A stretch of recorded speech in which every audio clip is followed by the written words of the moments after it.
Em nome do Pai, e do Filho, e do Espírito Santo. Amém.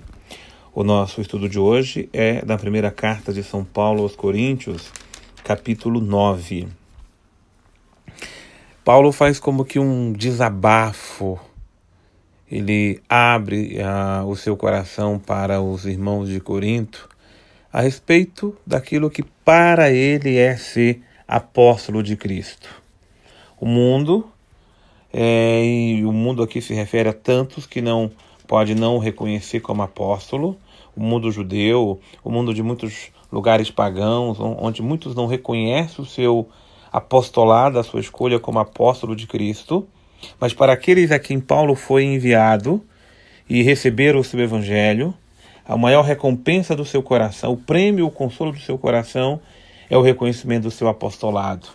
E aqueles que se agraciaram do apostolado de Paulo é fruto do seu apostolado, é o fruto do seu apostolado e a coroa do seu apostolado, como Paulo mesmo o diz. Mas o que se segue adiante, até o versículo 12, é essa retratação de Paulo falando sobre o seu trabalho e, inclusive, falando do direito que o operário tem por causa do trabalho que ele tem de semear o reino de Deus.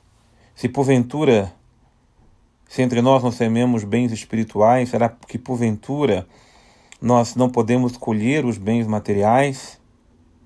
Mas aí o versículo 12 continua dizendo: entretanto, nós não temos feito uso desse direito.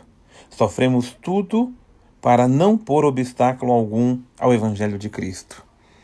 Até o direito natural de receber aquilo que diz o Evangelho, que o operário é digno do seu salário, Paulo abre mão disto, preferindo muitas vezes trabalhar com as próprias mãos. Paulo era tecelão e preferia construir redes, fazer seu trabalho para não ser pesado a ninguém, mas para que o Evangelho fosse anunciado. Aqui há um profundo amor de Paulo pelo Evangelho. E o amor de Paulo pelo Evangelho, o Evangelho que o conquistou, que o salvou, que o libertou, o desejo que impele o seu coração é que este mesmo Evangelho chegue ao coração de todos. Por isso o que se segue, a partir do versículo 15, eu não tenho usado nenhum desses direitos, nem escrevo isso para reclamá-los, pelo contrário, eu preferia até morrer do que reclamar o direito de receber alguma coisa por causa do Evangelho. Um Paulo livre, despojado, movido por um único interesse: evangelizar. Uma chave muito importante para todos nós que nos inebriamos nas palavras de Deus, nos inebriamos nas cartas de Paulo, é ver realmente esse coração livre, esse coração despojado, esse coração totalmente intrépido, entregue para o anúncio do Evangelho, sem nenhum interesse financeiro, sem nenhum interesse material. O único interesse de Paulo é ganhar almas. No mundo em que vivemos, nós corremos o sério risco e o sério perigo de sermos movidos por muitas indústrias, e a função dessas indústrias, com certeza, é ganhar muito dinheiro. E a indústria da fé é uma daquelas que move o coração de muitos, que sabem que podem tirar proveito do Evangelho. Montam coisas, montam situações para tirar dali o seu proveito material. Não há nada de errado nisso não, o operário é digno do seu salário. O erro é fazer disto a ação principal do seu coração. Deixar que o seu coração, em vez de ser movido pela força do Evangelho, é movido pela força do lucro, do interesse material, ou assim por diante. A pérola segunda preciosa é aquilo que vem para nós no versículo 16. Anunciar o Evangelho não é glória para mim, é uma obrigação que eu me impus. Ai de mim se não anunciar o Evangelho. Ninguém está obrigando Paulo a anunciar o Evangelho. Paulo não está fazendo isso por obrigação, porque alguém o extorquiu, alguém o obrigou, alguém determinou a ele. Claro que ele sentiu o apelo de Cristo no seu coração. Cristo o conquistou, e uma vez que ele foi conquistado por Cristo, o seu coração se sente impelido a conquistar outros para Cristo.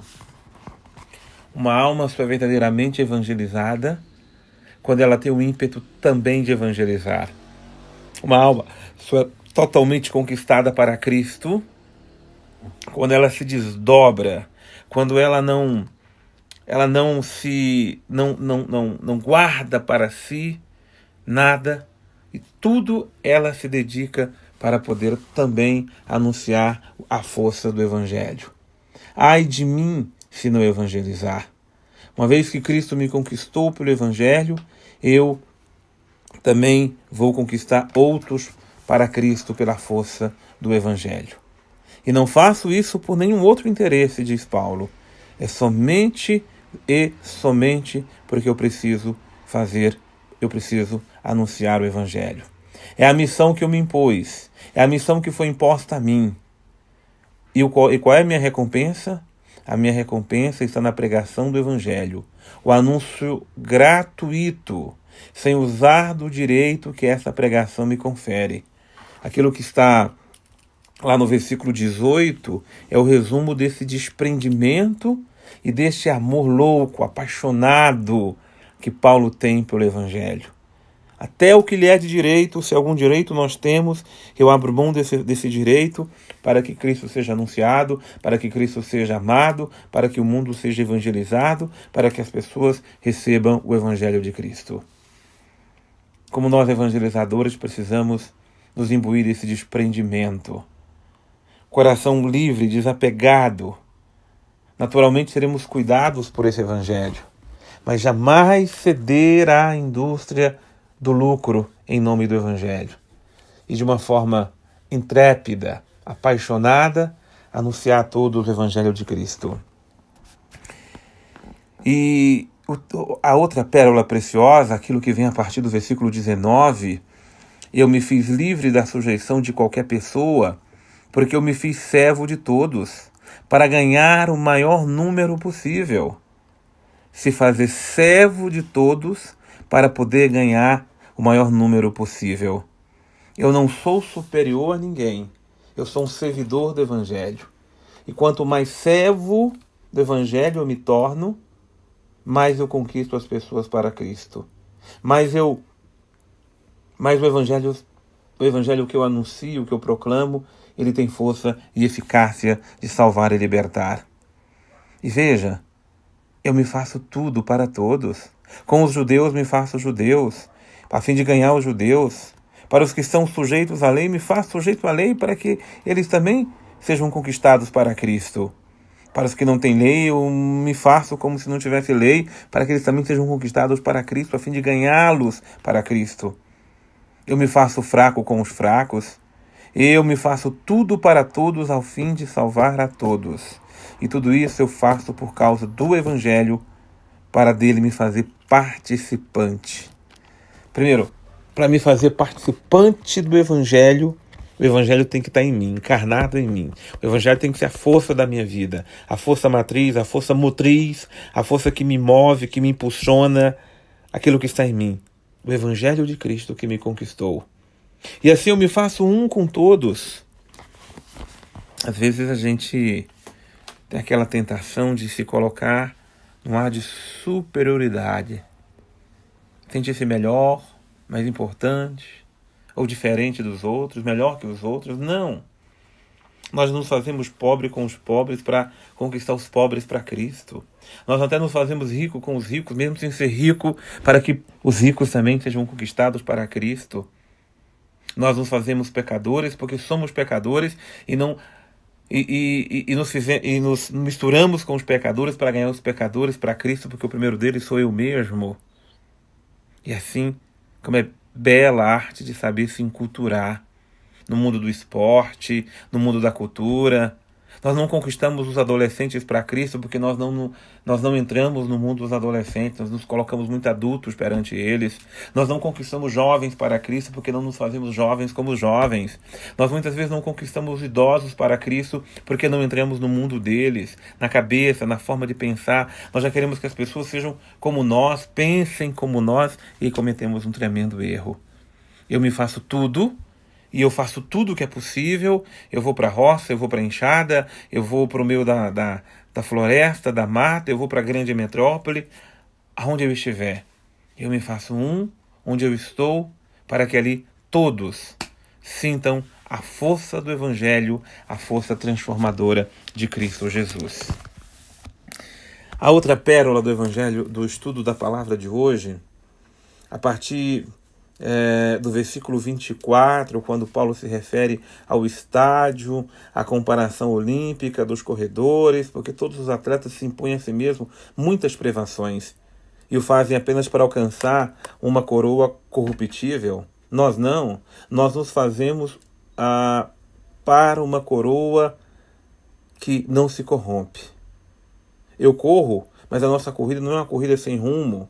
Eu dou golpes, mas não é no ar que eu dou golpes, não. Ao contrário, eu imponho limites ao meu corpo. Eu imponho limites à minha vontade. Eu imponho castigos a mim. Servidão ao meu corpo, a disciplina que meu corpo precisa, que a minha vontade precisa. Para quê? Para que eu não seja excluído, depois de ter pregado o Evangelho a muitos. Como é importante a disciplina para o evangelizador. A disciplina de cuidar-se de si mesmo, cuidar da própria vida, cuidar da própria saúde, cuidar de tudo aquilo que faz e realiza, porque às vezes nós levamos o Evangelho para muitos e nós perdemos o Evangelho porque nós pregamos para os outros e não pregamos para nós mesmos. Como é importante manter esse cuidado. Esse cuidado se reveste de uma vigilância. Esse cuidado se reveste de uma disciplina. Esse cuidado se reveste de uma atenção voltada para mim. E voltar-se para mim não é ser egoísta, não é me enterrar nas minhas carências. Não. É a responsabilidade para com as minhas obrigações, para a minha oração pessoal, para a minha disciplina pessoal, para o compromisso que eu, como o primeiro evangelizado e como evangelizador, preciso ter. Evangelho não é aquilo que eu prego para os outros somente. Evangelho é aquilo que primeiro eu prego e vivo para mim mesmo. Que a força salvadora do Evangelho esteja em mim e esteja no meu coração. Ai de mim, Senhor, ai se eu não evangelizar, porque uma vez que eu fui conquistado pelo Teu Evangelho, faça de mim um Evangelho vivo. Que a todos eu leve a força do Teu amor. Em nome do Pai, e do Filho, e do Espírito Santo. Amém.